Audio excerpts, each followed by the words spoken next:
Macho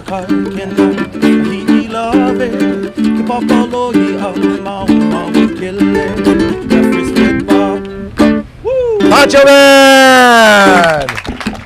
Oh, my name is Bob Babbitt, Breakfast with Bob. We are sponsored by HOKA, One, Polar, Halo, Neuroscience, Velofix, today's plan, Normatec. Our championship edition will be at Four Seasons Resort, Hualalai, and hopefully Mr. Andrew will be with us there. We're streaming on Triathlete magazine, and please give it up for one of my favorite people on the planet, Mr. Andrew Starykowicz. You must not have many people on this planet. There's a lot of people on this planet, baby, and you are one of the main guys. And what you've gone through this last couple years has been hell. Yeah, it's been a ride. I thought the events of 2012. Everybody said to my wife and I that we got through that. It was, it was incredible that we were able to get through something like what happened in 2012 with the whole Abu Dhabi thing. Right. And then, mentally that was just preparing us for, giving us a little bit of a challenge to prepare us for what's been going on the last 2 years. It's for our audience. A couple years ago, you're riding a bike and you get run over by a truck. Yeah, 2 years ago, August 6th, 2016, I was bringing my daughter to gymnastics at 9:30, so I was out on an easy, just super easy morning ride, and just got run over. And it dragged you under the truck. Yeah, I went under the truck, and I was conscious the whole time, which is probably the best and worst thing in my life. Yeah. Because, I still 2 years later, wake up kind of every once in a while in like a sweat and just remembering sounds or kind of the view of the truck running over my bike and my legs. And your injuries were? Broken leg, broken back, severe concussion, revolt, and since I've ended up with PTSD, TBI, all that other fun stuff. So, but worse things can happen. Well, worst things is your little boy is born, and all of a sudden your back brace, leg brace, and little Xander's not breathing. Yeah, he was 10 days old, and I had just put my daughter down. And my wife had just finished feeding him, and she says, "I think he stopped breathing." And we looked, and we watched him turn gray and then blue, and I grabbed him and immediately started CPR, and she called 911. And it was kind of one of those moments where, the next 10 weeks we lived in PICU, and it's kind of where I'm not going to say it formed or shaped my comeback, but, to sit there in an ICU and watch kids fight for their life just because they don't know any better, it kind of, had we had our son and he had no problems, or had we not even had a child during that time, I would have laid there on the couch and had this why me thing. And, I sat and lived in an ICU, and, during his time in the ICU, I went from being in a wheelchair to being on crutches, and, I was able to get out of the boot by the time he was out of the ICU, and they figured out that it was epilepsy, and his seizures were not like the traditional shaking seizures. They were seizures in which he would stop breathing. I got to give him CPR, or I got to CPR the first time and then rescue breathing 2 more times while we were figuring out and making multiple trips to hospitals, figuring out what it was. But, to experience that, it really makes you count your blessings, because, I got to see kids that,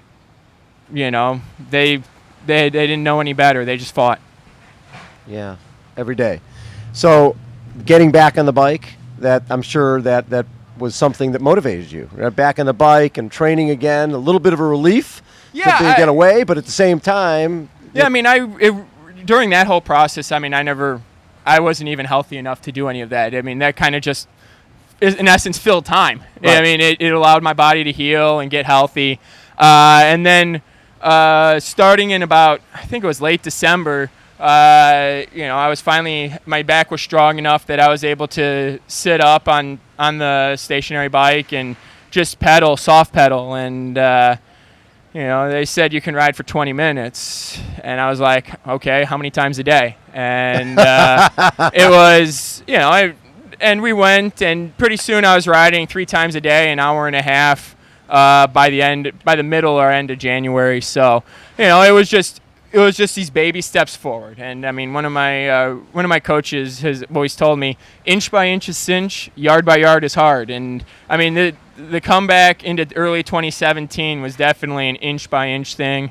And I mean, it was quite possibly the most special finish lines I ever got to have been in the last year and a half. I mean, winning my first race back in 2009 was an incredible accomplishment.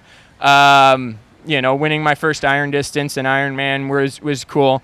But to get back to a finish line after, I mean, I was told that, when I got run over, the tendons to my foot got severed.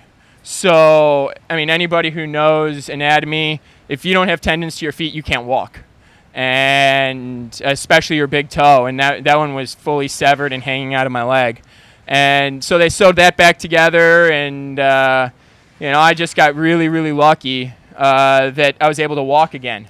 And so, I was able to walk, and then, so my first Ironman back was Texas 2017. And, I mean, I walked most of the run there, but getting to that finish line was pretty sweet.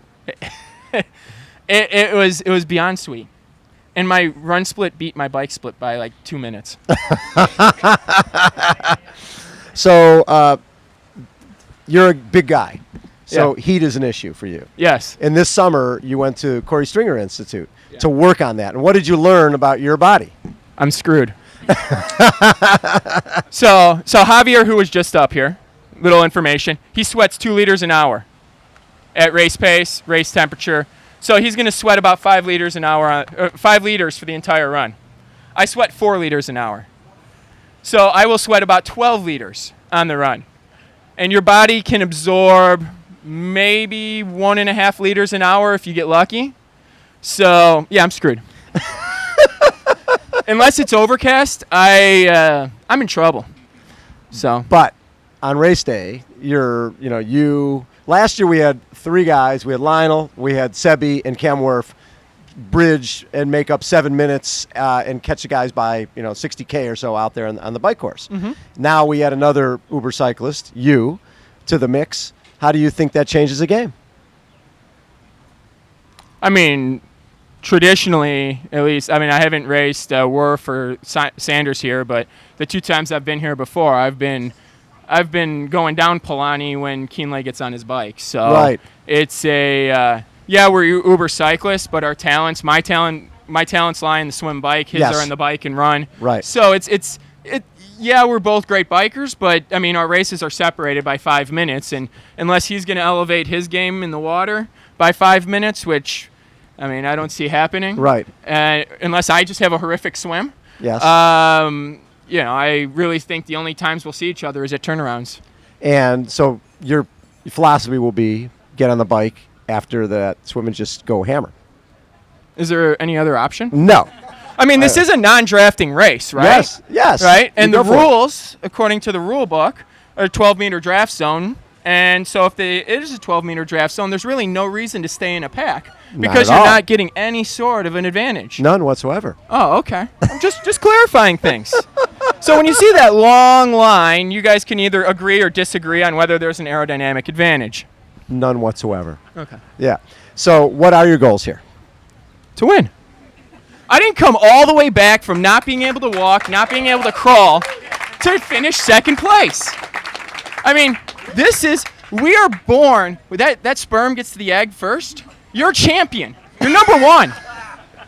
It's not the second sperm that got to the egg that ended up making you. It's the first one. Okay? Number 1, baby. Yeah. If you ain't first, you're last. Ricky Bobby right here on our stage. Yeah. I love that. I wake up in the morning and I piss excellence. I do. But, Really, I mean, it's this. I don't understand this whole thing that a lot of people have of, I'm going to go out and do the best that I can on the day. Yeah, I mean, I'm going to do the best that I can, but I'm going to make moves to put me in a position to win the race, and I'm willing to blow up and have to walk the final 8 miles home if to put myself in a position to potentially be a world champion. I mean, I've won a lot of races. I've been on the podium a whole bunch. I would rather blow up trying to win this race than finish 5th place racing conservatively. Really? Yeah. So fourth, 5th place doesn't mean anything. Nothing. It's only first or nothing. First, it would be very, very nice. And that's the only thing that matters. Yeah. I mean, it's un-American to be anything other than a win. To race and be proud of 2nd place. I mean, if I finish 2nd place, I'm gonna be angry.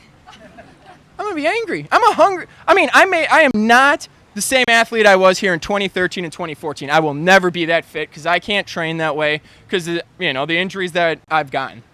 I mean, I can't deal with the pounding.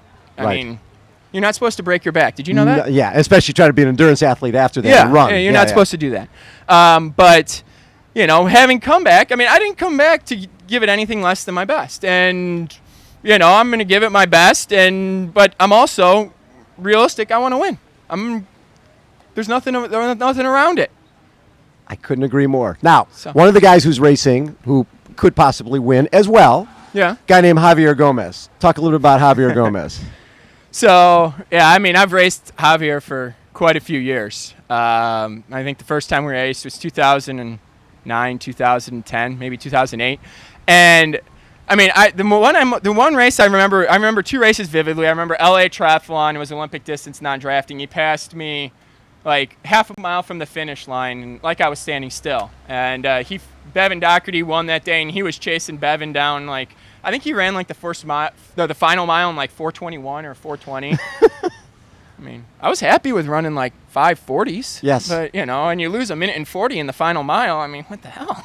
But then, the one that I remember most vividly was I raced him in Panama in, I don't know what year it was anymore. Quite a few years ago. And it was a half Ironman, and it was like 98 degrees, and not the band. Right. And we went through like, I think it was like the mile 4, mile 5 aid station, and I'm like slowing down almost to a walk and taking everything I can possibly get to get myself cool, and he skips the aid station to take the lead from me. And I'm like, that's just not right. That's not fair. He's not human. Yeah, I mean, of the athletes that I've raced, he is by far the anomaly. I mean, he can just, when he races, he's suffering. But man, when he passes you, it's something special. I mean, it's like I don't even run that fast in a workout where I'm sprinting when I'm sprinting 800s, and he does it for a half Ironman, and I'm like, this isn't even fair. You were mentioning if there's one athlete to key on out here, you said it was going to be Javier Gomez. And I was like, well, he's never done this race before. He's a rookie. And you remember what you said to me? He's the greatest one that ever walked the earth.